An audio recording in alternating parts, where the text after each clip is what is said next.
always wanted to go to college, girl. I got in student loan debt, but it's not my fault. It's not my fault. It's the man's fault. It's the man's fault. That's what we're going to talk about this morning.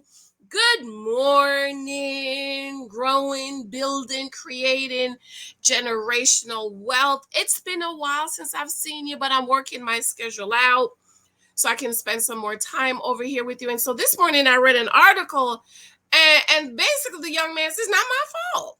It's not my fault that I wanted to go to college and I had to take out student loans. And, I was thinking about how we, especially people of color, I don't know about our other cousins, we don't talk a lot, especially in this generation and maybe the last generation, about creating generational wealth, preparing for the future, preparing the next generation for the future. I think we're getting better, but I just don't think that a lot of us were taught about generational wealth and responsibility for the next generation. On my Janicehylton channel, I talk a lot about how as 40-plus-year-old women, we are to be teaching the younger women.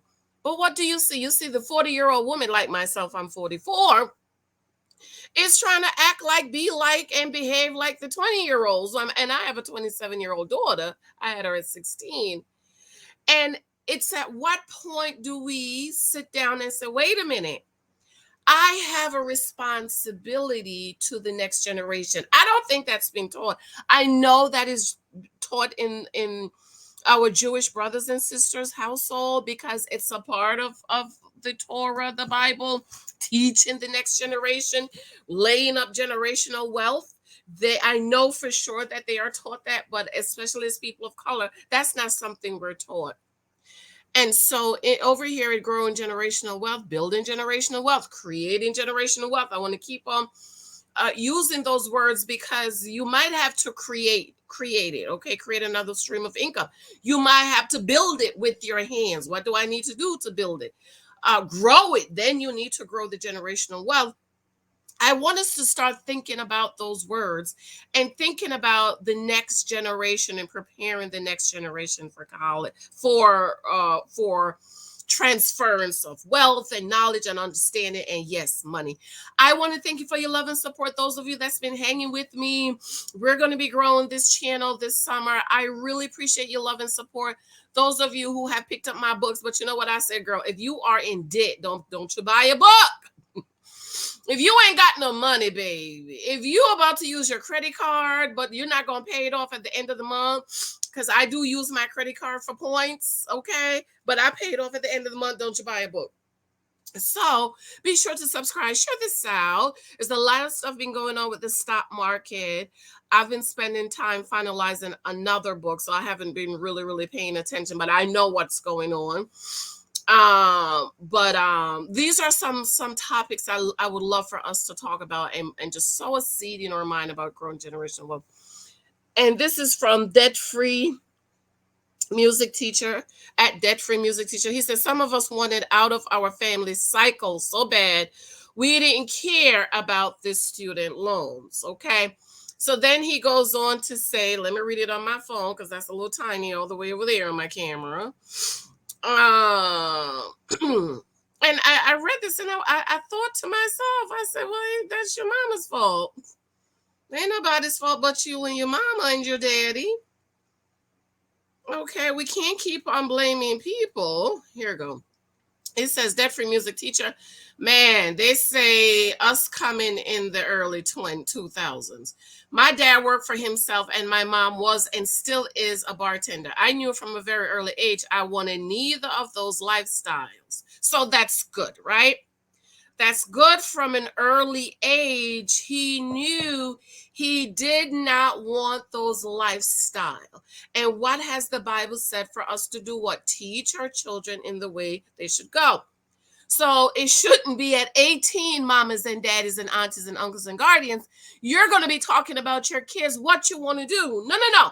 From the time they come out, a matter of fact, Before you even have the kid, you're praying. When they come out, you're praying. You're seeking God. That's what I did. I seek God about little Michael and Lexi. And then we are continually talking to little Michael what he wanted. Every day he changed. He want to be president. He want to be a doctor. He want to be a veterinarian. He want to be Superman. He want to be Spider-Man. He want to be an artist. He want to be a chef. Whatever, baby. Something else he said he wanted to be. I told him, I said, no, you can't be that. I ain't gonna tell y'all what it is, but I'm sure if y'all hear what it is, y'all would be like, well, I told him no. My husband was like, well, why not? I said, no, I got one son. Okay. He will not be that. Okay. No. Okay. And so he said from an early age. So his parents should have been talking to him at an early age about what he wants to do, but not only talk to him about him, but begin to do what? Begin to prepare him and for them to prepare themselves to fund what he wants to do. My husband and I, when we got our son's Social Security card, we sat in the parking lot and called our financial advisor. We got the Social Security number. We got his birth certificate. Let's start this 529 college fund. And no, college is not for everybody, but it is an option. And when they get to that age, they need to have the money to do whatever they want to do, okay? So he said, I knew from an early age, I wanted neither of those lifestyles. I didn't want to get home 2 a.m. like my mom or work 80 hours a week to not even really get a paycheck like my dad. I didn't know what I wanted, but it wasn't that. So he knew that he didn't want those things, right? Because a lot of people in our parents' generation, if they had a business, they wanted to pass it on to their sons. And I know this group of people who are mad that kids don't want to continue. His father was a plumber, and the father wanted to turn the plumber job over to him, and he's like, no, I don't want to do that. I know somebody, actually, one of my landscapers. One of the landscapers. He's a landscaper. He's turning the business over to the son. So one day I asked him, what do you want to do? You want to be a landscaper? He said, no, ma'am, I don't want to be a landscaper. I want to go to college. But daddy said he ain't got the money. And I feel so bad for that boy. I really feel bad for him. And I drive around in my community. He's out there cutting grass. But that's not what he wants to do. He wants to go to college. So we have to start talking to our kids early on about what they want to do. So he said, I didn't want to work 80 hours and I don't want to come home at 2 o'clock in the morning. He said, I didn't know what I wanted to do, but I knew I didn't want that. So right there, I knew I didn't want to be like my mother and my father. So he says, so college time rolls around and all I'm told is I can get loans. Hold up. What happened to the financial aid application? Okay. So from the time you was little till you get to 18, no talks about college, no talks about what you want to do. I even have 6 months after I graduate to figure it out. Where he graduated from? Where he got 6 months from? Okay.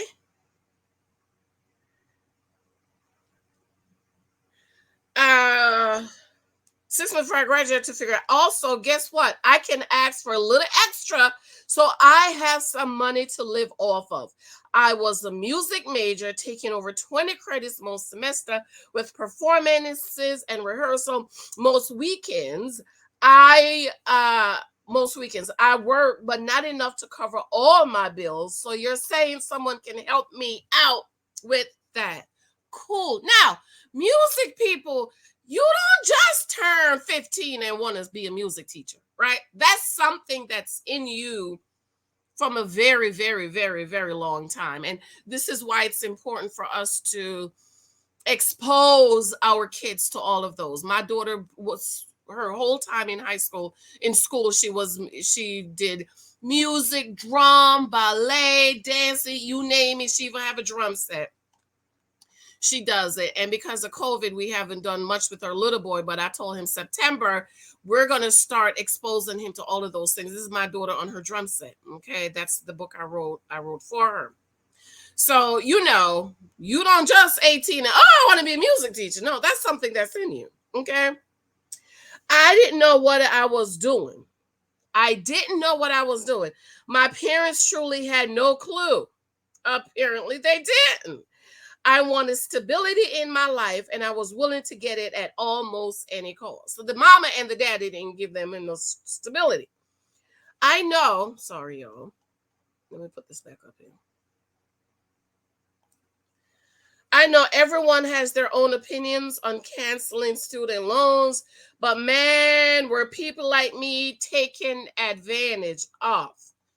No, you wasn't. You wasn't taken advantage of.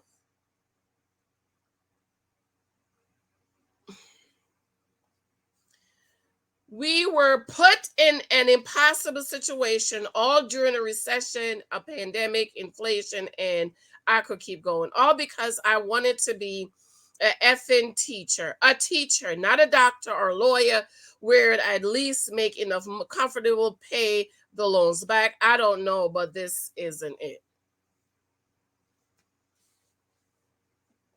It's your mama and your daddy fault, sir. I'm assuming it's a sir. There's nobody's fault that your parents were financially ignorant. They didn't teach you. You didn't go get the knowledge you need, and you was financially ignorant and I'm not gonna say greedy, because a lot of students live off of their student loans. Thankfully, I basically had a free ride through college. And my last semester, I got a C. I stayed 1 year to take back a whole class. I end up getting a C in that class. And that's how I got $20,000 of student loans, because I stayed back a year. But my whole year, my 4 years in college, I didn't pay nothing. So the only loan I had was that 1 year I stayed back. But from a very early age, at 4 and 5, 3, 4 and 5, my grandmother taught me financial wisdom. She would put me and my brother on the bed and say, take, that's for savings, that's to pay so-and-so, that's for you to give at church, and that's for you to go buy your little piece of candy at the store.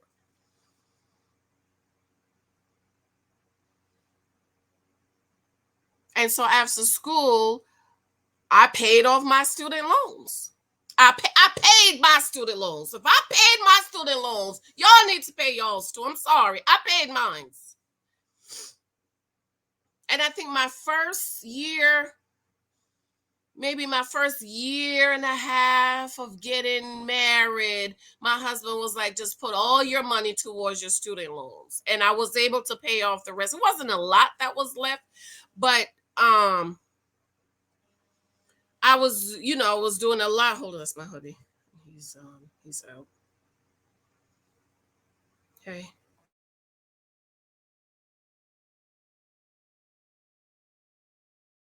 Let me know when it's done. Okay, bye. Okay. So stop blaming people.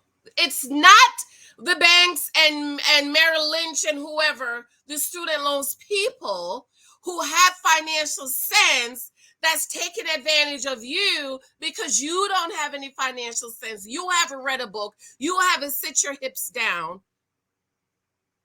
It's nobody's fault but you and your mama and your daddy.